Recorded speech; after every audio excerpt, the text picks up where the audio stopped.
Gossip the gospel. Gossip the gospel.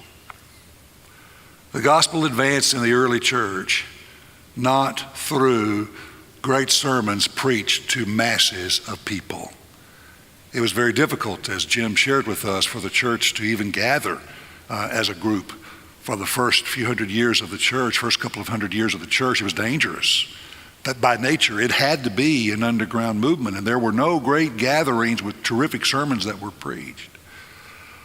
But they gossiped the gospel in the marketplace, just going through life, every opportunity. They looked like Jesus, and they explained why they looked like Jesus. And those conversations are so very, very important. Think about it.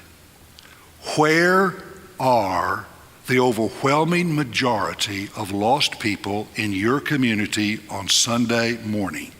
The answer, not in church.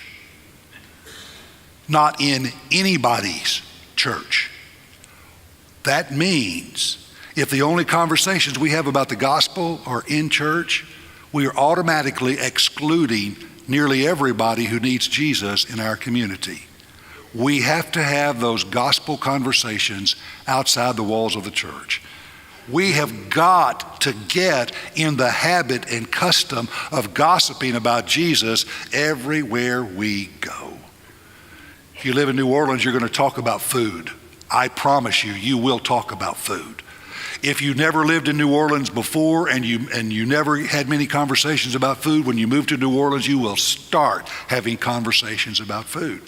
And whenever you're eating a meal, you're going to have conversations about what you're going to have for your next meal.